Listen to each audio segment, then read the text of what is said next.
दोस्तों आज 12 अप्रैल 2026 को आइए जानते हैं मायावती जी से जुड़ी 15 बड़ी, खास और बेहद अहम खबरें, वो भी सिर्फ कुछ ही मिनटों में। दोस्तों आज बहन मायावती जी ने दलित और बहुजन समाज को लेकर एक ऐसा बड़ा और चौंकाने वाला कदम उठाया है जिसने राजनीतिक हलकों में नई चर्चा छेड़ दी है। लेकिन उस फैसले की पूरी सच्चाई और उसका असली असर आपको वीडियो के बिल्कुल अंत में ही पता चलेगा, इसलिए इस वीडियो को शुरू से आखिर तक जरूर देखिए। दोस्तों ये सिर्फ खबरें नहीं बल्कि बहुजन समाज के हक, सम्मान और भविष्य से जुड़ी बातें हैं। इसलिए अगर आप बसपा की सोच और आंदोलन से जुड़े हैं तो चैनल को सब्सक्राइब करें, वीडियो को लाइक करें और कमेंट में पूरे विश्वास के साथ बीएसपी बहन मायावती जिंदाबाद जरूर लिखिए। चलिए शुरू करते हैं आज की 15 बड़ी खबरें। और हाँ, ये खबरें आपको रोजाना सुबह 6 बजे से मिलेगी, देखना ना भूलें। आइए बढ़ते हैं पहली बड़ी खबर की ओर। बसपा सुप्रीमो मायावती जी ने आज लखनऊ में पार्टी के उच्च स्तरीय पदाधिकारियों के साथ बैठक की और 2027 के विधानसभा चुनाव के लिए गांव चलो अभियान को और तेज करने के निर्देश दिए। उन्होंने कहा कि कार्यकर्ताओं को अब घर घर जाकर अपनी पैठ बनानी होगी।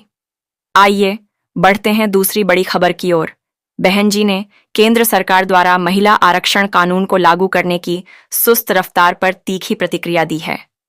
उन्होंने मांग की कि इस कानून में एससी, एसटी और ओबीसी महिलाओं के लिए अलग से कोटा तुरंत सुनिश्चित किया जाए। आइए बढ़ते हैं तीसरी बड़ी खबर की ओर। मायावती जी ने आज सोशल मीडिया के माध्यम से संविधान की रक्षा का संकल्प दोहराया। उन्होंने आगाह किया कि आरक्षण विरोधी ताकतें पर्दे के पीछे से दलितों के अधिकारों को खत्म करने की साजिश रच रही हैं, जिससे सावधान रहना होगा। आइए बढ़ते हैं चौथी बड़ी खबर की ओर। बसपा प्रमुख ने आज आकाश आनंद को लेकर नई जिम्मेदारियों के संकेत दिए हैं। उन्होंने स्पष्ट किया कि युवाओं को पार्टी की मुख्यधारा में जोड़ने के लिए नई पीढ़ी को आगे आना होगा और जल्द ही बड़ा संगठनात्मक फेरबदल संभव है। आइए बढ़ते हैं पांचवीं बड़ी खबर की ओर। उत्तर प्रदेश में बिगड़ती कानून व्यवस्था पर मायावती जी ने सरकार को घेरा। उन्होंने कहा कि दलितों और पिछड़ों पर बढ़ रहे अत्याचार की खबरें विचलित करने वाली हैं और सरकार केवल कागजों पर विकास के दावे कर रही है। आइए बढ़ते हैं छठी बड़ी खबर की ओर।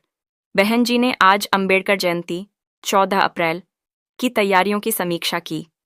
उन्होंने सभी जिला कमेटियों को आदेश दिया कि इस बार का स्थापना दिवस और बाबा साहेब की जयंती हर गांव और मजरे में धूमधाम से मनाई जाए। आइए बढ़ते हैं सातवीं बड़ी खबर की ओर।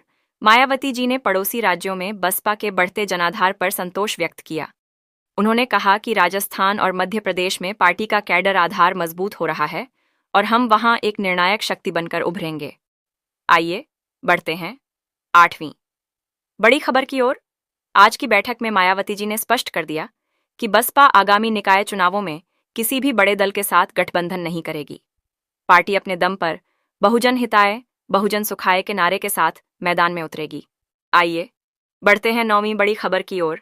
मायावती जी ने महंगाई और बेरोजगारी को लेकर युवाओं के समर्थन में आवाज उठाई। उन्होंने कहा कि डिग्री धारक युवा आज सड़कों पर ठोकरें खा रहे हैं, जो देश के भविष्य के लिए एक चिंताजनक संकेत है। आइए बढ़ते हैं 10वीं बड़ी खबर की ओर। बसपा कार्यालय से जारी बयान में मायावती जी ने कार्यकर्ताओं से अपील की कि वे विपक्षी दलों के भ्रामक प्रचार से बचें। उन्होंने कहा कि विरोधी दल बसपा को कमजोर दिखाने की कोशिश कर रहे हैं, पर सच जनता जानती है। आइए बढ़ते हैं 11वीं बड़ी खबर की ओर। मायावती जी ने आज पश्चिमी उत्तर प्रदेश के दिग्गज नेताओं के साथ गुप्त मंत्रणा की। माना जा रहा है कि इस क्षेत्र में दलित मुस्लिम गठजोड़ को फिर से सक्रिय करने के लिए कोई नया फॉर्मूला तैयार किया गया है।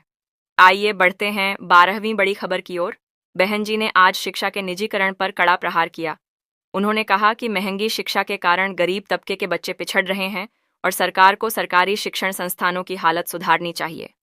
आइए बढ़ते हैं 13वीं बड़ी खबर की ओर। मायावती जी ने आज पार्टी के अनुशासन को लेकर सख्त संदेश दिया। उन्होंने कहा कि अनुशासनहीनता किसी भी कीमत पर बर्दाश्त नहीं होगी और जो नेता पार्टी लाइन से बाहर जाएंगे उन पर कठोर कार्रवाई की जाएगी। आइए बढ़ते हैं 14वीं बड़ी खबर की ओर। मायावती जी ने पुरानी पेंशन योजना ओपीएस की मांग कर रहे कर्मचारियों को अपना नैतिक समर्थन